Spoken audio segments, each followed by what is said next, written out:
Dalam kaitan dengan ini, Rasulullah Shallallahu Alaihi Wasallam mengajarkan kepada kita tentang bagaimana mengelola kekayaan. Ada sebuah pesan dalam surat Al-Hasr dari Al-Quranul Karim yang berfungsi atau yang mempunyai peranan dalam rangka menghilangkan perasaan seperti tadi yang melahirkan tindakan radikal karena faktor ekonomi, yaitu Allah menyatakan, kaila yakuna dulatan bainal aghniya'i minkum. Jangan sampai kekayaan itu hanya terkonsentrasi pada sekelompok kecil orang-orang kaya saja.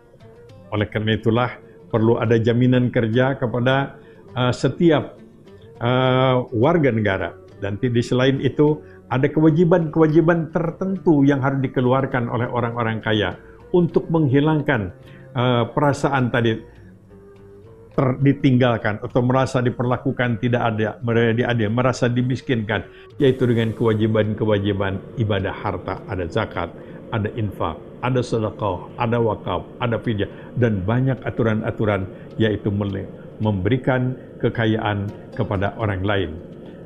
Quran umpamanya saja menyebutkan potret orang yang takwa, yang dicintai oleh Allah, yang diberikan sejumlah janji oleh Allah, adalah selain mantap iman, sholat yang berkualitas, dia selalu siap berbagi dengan orang lain untuk mengatasi kecenderungan orang-orang kemudian menjadi bersikap negatif, termasuk di dalamnya radikal dalam arti negatif, yaitu maka antara lain adalah menyangkut ekonomi. Faktor lain mungkin adalah merasa diperlakukan tidak adil.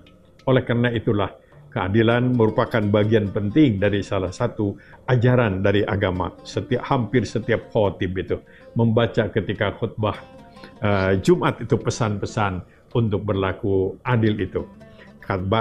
Menurut sejarah katanya ayat tentang pesan-pesan adil ini dimasyarakatkan oleh Umar bin Abdul Aziz Khalifah ke-8, karena pada waktu itu mungkin ada praktek-praktek ketidakadilan, sehingga yang awalnya memuji-muji penguasa waktu itu dirubah oleh Umar bin Abdul Aziz dengan innallaha ya'muru bil 'adli wal ihsan wa ita'idzil qurba wa yanha 'anil fahsya. Sekarang banyak dibaca pesan tentang keadilan. Banyak juga orang melakukan sebuah tindakan radikal dalam arti negatif itu adalah karena kesalahpahaman, karena komunikasi yang salah, atau karena informasi yang salah. Dan inilah yang menjadi masalah yang dihadapi oleh kita sekarang ini. Teknologi di bidang komunikasi, selain memberikan sejumlah informasi yang baik-baik, ternyata juga di dalamnya ada informasi-informasi yang tidak baik. Maka oleh karena itulah, semangat yang diajarkan oleh Al-Quran di dalam surat Al-Hujurat tentang semangat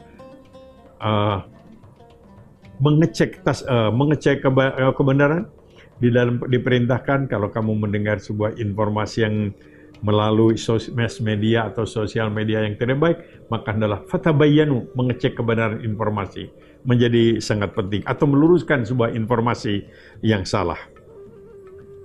Berbagai macam kekecewaan dapat menimbulkan seseorang itu untuk melakukan tindakan-tindakan yang tidak sesuai dengan aturan-aturan dalam hidup beragama dan berbangsa. Oleh karena itulah,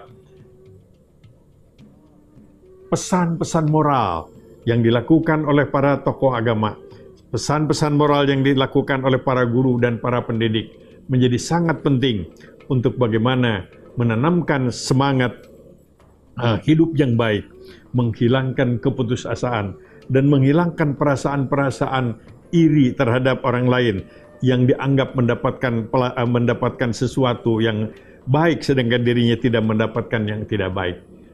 Dalam agama diajarkan selain tabayyun ada islah. Islah itu meluruskan yang tidak lurus, mendamaikan yang tidak damai, mengakrabkan yang tidak akrab. Saya kira tidak salah kalau tindakan-tindakan yang salah dalam bentuk kegiatan radikal yang salah yang itu juga karena kesalahpahaman tentang agama, kesalahpahaman tentang memahami agama, dan ini adalah harus menjadi tanggung jawab tentu saja para tokoh agama, para pendakwah, para mubaligh untuk meluruskan pemahaman yang tepat dan benar tentang hidup beragama benar.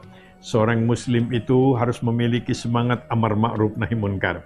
Itu adalah bagian daripada perintah agama. Setiap Muslim itu punya komitmen. Dia wajib mengimani, meyakini agamanya.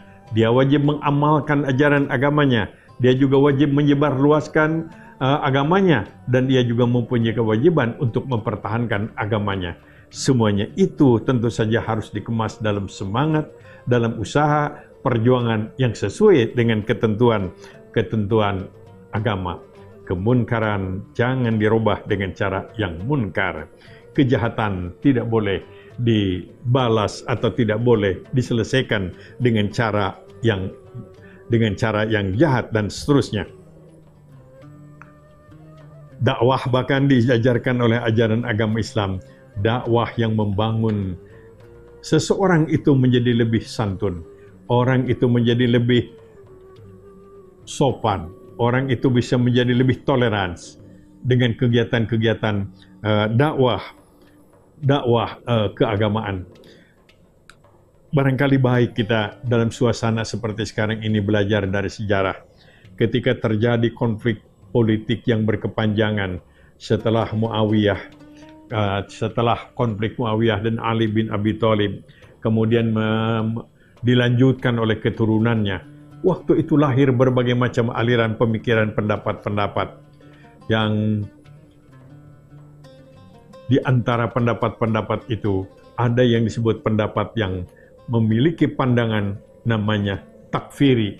Yang takfiri itu adalah dimotori oleh Khawarij, yaitu kelompok yang menyalahkan semuanya, menyesatkan semuanya, sehingga lahirlah sebuah pandangan, sebuah pendapat karena mereka salah. Mereka biang keladi kesalahan baik dari pihak Ali maupun pihak Muawiyah, maka mereka melakukan tindakan semuanya adalah sesat, semuanya adalah kafir kecuali dirinya sendiri.